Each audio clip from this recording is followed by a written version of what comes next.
ಆತ್ಮೀಯ ಬಂಧುಗಳೇ, ಮಹಾಭಾರತ ಉದ್ಯೋಗ ಪರ್ವ. ಇದರಿಂದ ದುರ್ಯೋಧನನ ವಕ್ತವ್ಯ ಮತ್ತು ಸಂಜಯನ ಮೂಲಕ ಅರ್ಜುನನ ರಥದ ವರ್ಣನೆ, ಈ ವಿಷಯದ ಬಗ್ಗೆ ನಾವು ತಿಳ್ಕೊಳ್ತಾ ಇದ್ವಿ.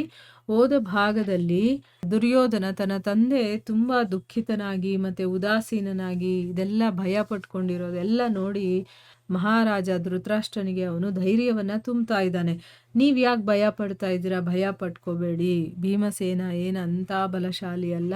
ಈ ಜಗತ್ತಲ್ಲಿ ಗದಾಯುದ್ಧದಲ್ಲಿ ನಾನೇ ಬಲಶಾಲಿ, ನನ್ನ ಸಮಾನ ಯಾರೂ ಇಲ್ಲ, ಹಿಂದೇನು ಇಲ್ಲ, ಮುಂದೇನು ಬರೋದಿಲ್ಲ. ಸೊ ನೀವು ಭಯವನ್ನ ಬಿಟ್ಟು ಆರಾಮಾಗಿರಿ. ಖಂಡಿತವಾಗ್ಲೂ ಕೂಡ ನಾನು ಅವ್ರನ್ನೆಲ್ಲ ಕೊಂದಾಕ್ಬಿಡ್ತೀನಿ ಪಾಂಡವರನ್ನ ಅಂತೆಲ್ಲ ಅವನು ತಂದೆಗೆ ಹೇಳ್ತಾ ಇದ್ದಾನೆ. ಮುಂದುವರೆದು ಹೇಳ್ತಾನೆ, ಇಷ್ಟೇ ಅಲ್ಲ, ಭೀಷ್ಮ, ದ್ರೋಣ, ಕೃಪ, ಅಶ್ವತ್ಥಾಮ, ಕರ್ಣ, ಭೂರಿಶ್ರವ, ಪ್ರಾಗ್ಜ್ಯೋತಿಷ್ ನಗರದ ರಾಜ, ಶಲ್ಯ ಮತ್ತೆ ಜಯದ್ರಥ, ಇವರಲ್ಲಿ ಪ್ರತಿಯೊಬ್ಬ ವೀರರು ಕೂಡ ಪಾಂಡವರನ್ನು ಕೊಲ್ಲೋದ್ರಲ್ಲಿ ಸಮರ್ಥರೆ. ಅವರೆಲ್ಲರಿಗೂ ಕೂಡ ಆ ಶಕ್ತಿ ಇದೆ. ಆಮೇಲೆ ಯಾವಾಗ ಇವರೆಲ್ಲರೂ ಸೇರಿ ಅವರ ಮೇಲೆ ಆಕ್ರಮಣ ಮಾಡ್ತಾರೋ ಆಗಂತೂ ಒಂದೇ ಕ್ಷಣದಲ್ಲಿ ಅವರನ್ನು ಯಮರಾಜನ ಮನೆಗೆ ಕಳಿಸ್ಬಿಡೋಣ. ಅಂದ್ರೆ ಒಬ್ಬೊಬ್ಬರಿಗೂ ಅಷ್ಟು ಶಕ್ತಿ ಇದೆ, ಒಬ್ಬೊಬ್ಬರೇ ಮಾಡೋ ಕೆಲಸ.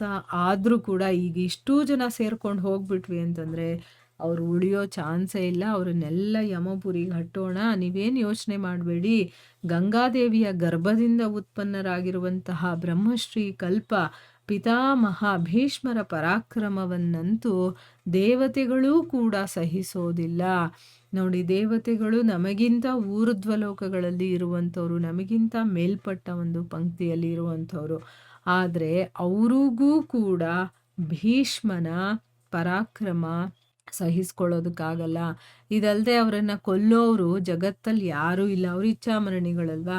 ಯಾಕೆ ಅಂತಂದ್ರೆ ಅವರ ತಂದೆ ಶಾಂತನು ಇರ್ತಾರಲ್ಲ, ಅವರಿಗೆ ತುಂಬಾ ಸಂತೋಷವಾಗಿ ಈ ವರವನ್ನ ಕೊಟ್ಟಿರ್ತಾರೆ.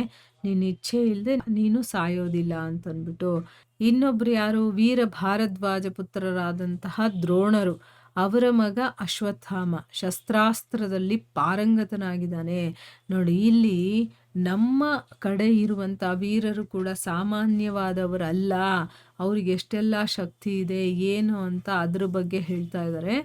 ಏನು ಹೇಳ್ತಾ ಇದ್ದಾನೆ? ಭೀಷ್ಮರಂತೂ ಇಚ್ಛಾಮರಣಿಗಳು, ಅವ್ರನ್ನ ಯಾರು ಸಾಯಿಸೋದಕ್ಕಾಗಲ್ಲ. ಇನ್ನ ಭಾರದ್ವಾಜರ ಮಗರಾದಂತಹ ದ್ರೋಣರಿದಾರಲ್ಲ, ಅವ್ರ ಮಗ ಅಶ್ವತ್ಥಾಮ, ಅವನಂತೂ ಶಸ್ತ್ರಾಸ್ತ್ರದಲ್ಲಿ ಪಾರಂಗತನಾಗಿದ್ದಾನೆ. ಆಚಾರ್ಯ ಕೃಪರನ್ನ ಯಾರೂ ಕೊಲ್ಲೋದಕ್ಕಾಗೋದಿಲ್ಲ. ಈ ಎಲ್ಲಾ ಮಹಾರಥಿಗಳು ದೇವತೆಗಳ ಹಾಗೆ ಬಲಶಾಲಿಗಳಾಗಿದ್ದಾರೆ.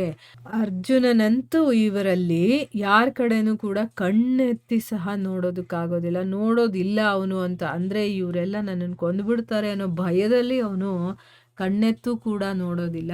ನಾನಂತೂ ಕರ್ಣನನ್ನೂ ಕೂಡಿ ಭೀಷ್ಮ, ದ್ರೋಣ ಮತ್ತೆ ಕೃಪಾಚಾರ್ಯರ ಸಮ ಅಂತ ತಿಳ್ಕೊಳ್ತೀನಿ. ಅಂದ್ರೆ ಇಲ್ಲಿ ತನ್ನ ಶಕ್ತಿಯ ಬಗ್ಗೆನೂ ಹೇಳ್ತಾ ಇದ್ದಾನೆ. ಈಗ ಭೀಷ್ಮರು, ಕೃಪಾಚಾರ್ಯರು, ಕರ್ಣ ಮತ್ತೆ ದ್ರೋಣಾಚಾರ್ಯ ಇವರೆಲ್ಲ ಎಷ್ಟು ಶಕ್ತಿಶಾಲಿಗಳೋ ಅದೇ ರೀತಿ ಇವರು ಸಮಾನನೇ ನಾನು ಅಂತ ಕೂಡ ಹೇಳ್ಕೊಳ್ತಾ ಇದ್ದಾನೆ. ಆಮೇಲೆ ಶಂಶತ್ಪಕ ಕ್ಷತ್ರಿಯರ ದಳವೂ ಕೂಡ ಇದೇ ರೀತಿ ಪರಾಕ್ರಮಿಗಳಾಗಿದ್ದಾರೆ. ಇಲ್ಲಿ ಕ್ಷತ್ರಿಯರ ದಳದ ಬಗ್ಗೆ ಹೇಳ್ತಾ ಇದ್ದಾನೆ. ಅವರು ಕೂಡ ನಮ್ಮಷ್ಟೇ ಪರಾಕ್ರಮಶಾಲಿಗಳು. ಯಾಕೆ ಹೆದರ್ಕೊಳ್ತೀರಾ ನೀವು?